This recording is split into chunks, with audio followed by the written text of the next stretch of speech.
Hey folks, welcome back to another Dice Tower preview. I'm Mark, and today we're diving into The Lord of the Rings, The Confrontation. Brought to you by Ghost Galaxy, it's a head-to-head battle for Middle-earth, designed for 2 players ages 14 and up, and plays in about 30 minutes. One side commands the Fellowship on a desperate mission to reach Mordor, while the other wields the dark forces of Sauron to stop them. So grab your cloak, sharpen your blade, and join me as we take a thematic look at this tense and tactical showdown. The One Ring must be destroyed, and the Fellowship has only one path: forward through peril, deception, and war. One player leads Frodo and his 8 companions on their journey from the Shire. The other commands Sauron's corrupt minions, seeking to capture the ring or overrun the land and shadows. At the start of the game, each player secretly chooses where to place their 9 unique characters across the board. 4 in their home base, the Shire or Mordor, and 1 in each of the 5 frontline regions. Each character stands upright and is visible only to the player who controls it, concealed from the opponent's view to keep identities hidden until that moment of conflict. Bluffing, baiting, and misdirection are vital tools on this battlefield. Players are going to be alternating turns, with Sauron going first. On your turn, you must move one character forward into an adjacent region. Now, characters can never move backward or sideways, well, unless a special ability says otherwise, and mountains restrict movement to just one character per region, with no sideways travel allowed at all. You also can't move into a region already full of your own characters. Only the Fellowship has access to secret paths across the map. A character can travel through the mines of Moria, moving from Eregion to Lothlorien, but never in reverse.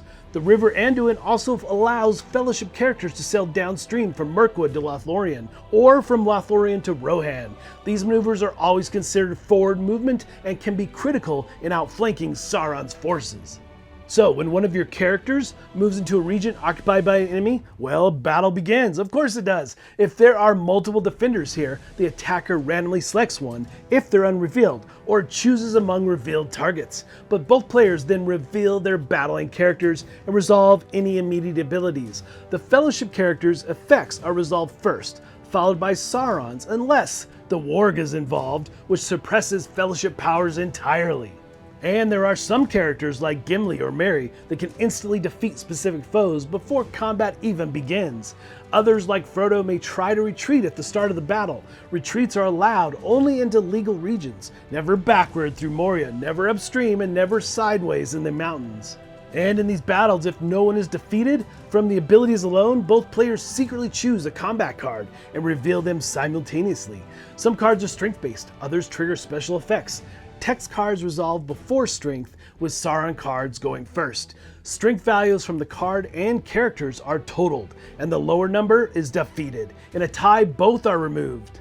Battles will continue in the same region until all enemies are resolved. Only one side may remain standing, or none at all. All combat cards are discarded face up, and once all 9 have been used, a player regains their full hand. And at the end of the turn, any surviving revealed characters are turned back around and once again become concealed, hidden from the opponent. Victory hinges on your goal. The Fellowship wins the moment Frodo enters Mordor. No battle, no questions asked.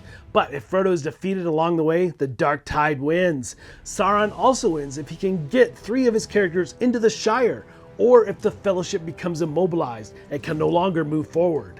Now, the game also offers some variants, so the characters are swapped for new versions with entirely different abilities. The Witch King becomes even more dangerous. If he enters the Shire, the game ends instantly in Sauron's favor. Frodo's defeat doesn't necessarily end the game either. If Sam is still on the board, he may become the new ring bearer. But if Sam falls, hope falls with him. And if you want to mix it up even further, in draft mode, players get to build their own lineup by selecting from both classic and variant characters. And with special cards, players can unlock powerful one-time abilities that add an extra layer of unpredictability to the battlefield.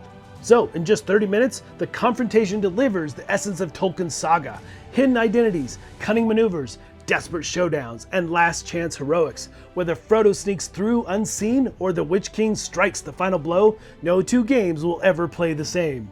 So, do you have what it takes to become a ring bearer and take the ring all the way to the fires of Mount Doom? Or would you rather be Sauron and the dark forces squashing all hope? All right, folks, just a reminder once again, this has been a Dice Tower paid preview, and everything you've seen here has been in prototype form, so keep a close eye on the campaign for any changes that still may occur. Now, with that said, the campaign is at its end, and they're going to be doing some late pledges and so forth, so definitely give it a closer look. But for me, the deluxeified version of this game is just fantastic.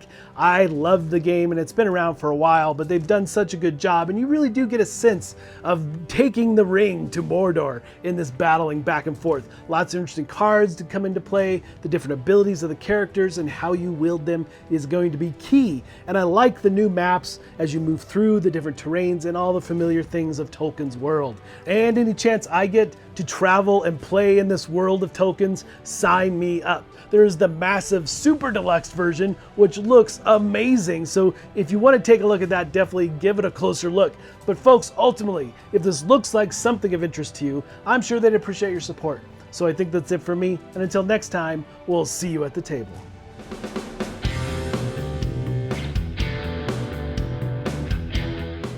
Hey everybody, thanks for watching this video. If you like this review or whatever you just watched, wasn't it amazing? Check out our channel, Dice Tower.